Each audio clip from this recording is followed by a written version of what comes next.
Hello সবাইকে, welcome back to my channel tales from trail. আমি দিশা চলে এসেছি আবারও একটা নতুন ব্লগ নিয়ে আজকে তোমাদের কাছে। ঘড়িতে এখন সকাল 5:32 আর আমি বেরিয়ে পড়েছি চিলাপাতা ফরেস্টে সাফারি করতে হোটেল থেকে। আমাদের সাফারির টাইম ছিল সকাল 6টা থেকে, কিন্তু এই সামনের রাস্তার অবস্থা দেখে তোমরা হয়তো বুঝতে পারছো ভোরের আলো কিন্তু সকাল 5:30 বেজে গেলেও এখনো ফোটেনি। আর চারিদিকে কিন্তু পুরো কুয়াশায় আচ্ছন্ন। এদিক থেকে ওদিক কিছু কিন্তু খুব ভালো মতো দেখাই যাচ্ছিল না। কিন্তু যেহেতু আমাদের সকাল 6টা থেকে সাফারি ছিল, যদি ভোরের আলো নাও ফুটে থাকে আমাদের কিন্তু টাইমের আগেই যেখানে সাফারি হয় সেখানে পৌঁছে যেতে হতো। আর দেখতে দেখতে কিন্তু আমি সাফারি যেখান থেকে শুরু হবে সেখানে পৌঁছে গেছি 5:43-এর মধ্যেই। আর এখনও কিন্তু ভোরের আলোর কোনো হদিশই নেই। কখন যে আমাদের সাফারি শুরু হবে সেটাও কিন্তু আমাদেরকে নির্দিষ্টভাবে বলা যাচ্ছিল না। এই পরিস্থিতিতে কিন্তু সাফারিতে যাওয়া অসম্ভব ব্যাপার। এই বেশ কিছুক্ষণ অপেক্ষা করার পর কিন্তু অবশেষে আমাদের সাফারি শুরু হলো। আমি আর শুভজিৎ দুজনে কিন্তু সাফারি করতে গেছিলাম। আমাদের সাথে ভাই বা আমাদের আরও যে দুই বন্ধু গেছিল তারা কিন্তু কেউই সাফারি করতে যায়নি। আর এই সাফারি করার জন্য কিন্তু আমাদের দুজনের মিলিয়ে প্রায় 500 থেকে 600 টাকা পড়েছিল টিকিট কাটার জন্যে। তার মধ্যে যেখান থেকে কিন্তু আমাদের সাফারি শুরু হয় সেখানেও কিন্তু গাইড বাবদ আমাদের দুজনকে আরও 600 টাকা দিতে হয়েছিল। তাই সব মিলিয়ে কিন্তু আমাদের টোটাল এই সাফারি করার জন্য 1200 টাকা মতো খরচা হয়েছে। অনলাইনে আপনি যে টিকিটটা কাটবেন সেটার পরেও কিন্তু যে গাড়িটা আপনাকে সাফারি করার জন্য নিয়ে যাবে সেই গাড়ির গাইড বাবদ আর একটা গাড়ির চার্জ সমেত প্রায় ফুল গাড়ি 1500 টাকা করে লাগে। যেহেতু আমরা 6জন গেছিলাম একটা গাড়িতে, সেই জন্যে আমাদের 1500 টাকাটা 6জনের মধ্যে কিন্তু ভাগ হয়ে গেছিলো।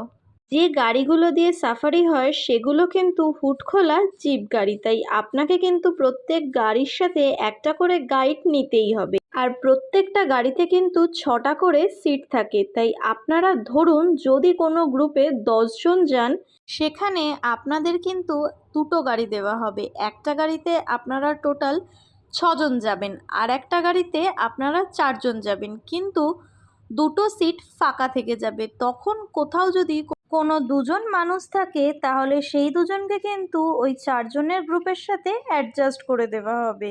দুজন মানুষকে কিন্তু আলাদা করে কোনো গাড়ি দেওয়া হয় না। এই যে সামনে যে বাড়িটা দেখছেন এটা কিন্তু চিলাপাতা ফরেস্টের একটা ওয়াচ টাওয়ার। এখান থেকে আপনি প্রচুর জন্তু পাখি কিন্তু স্পট করতে পারবেন। তবে আমরা যেহেতু এরম ঘন কুয়াশা পেয়েছিলাম তাই আমরা কিন্তু এই ওয়াচ টাওয়ারটাতে আর উঠেই দেখিনি। তার কারণ আমাদের এই কুয়াশা ভেদ করে কোনো জন্তু জানোয়ার স্পট করা কিন্তু কোনোভাবেই সম্ভব নয়। একটা গোটা দিনে কিন্তু বিভিন্ন টাইমে সাফারি হয়।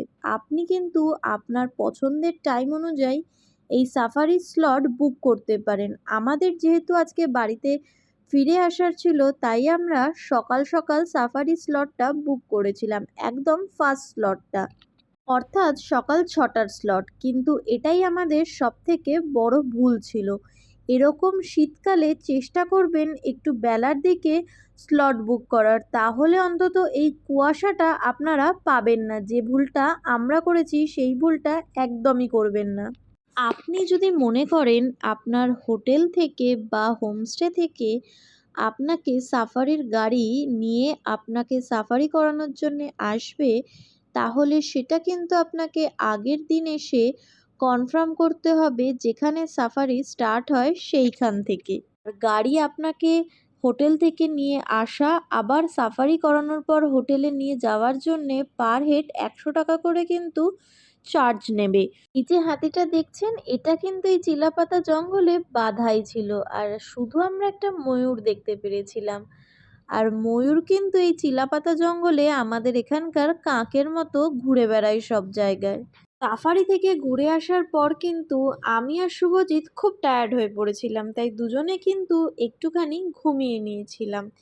তারপরে ঘুম থেকে উঠে আমরা সবাই মিলে কিন্তু রেডি হয়ে এখন আমাদের গাড়িতে লাগেজ তোলা হচ্ছে, প্লাস গাড়িটাও পরিষ্কার করা হচ্ছে।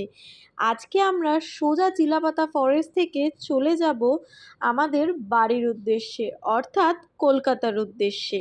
মোটামুটি সবারই কিন্তু গাড়িতে লাগেজ তোলা হয়ে গেছে। এবার কিন্তু আমাদের বাড়ি ফেরার টাইম। সবাই মিলে একে একে করে গাড়িতে উঠে একরাশ মন খারাপকে সঙ্গে নিয়ে কিন্তু আমাদের বাড়ি ফেরার পালা।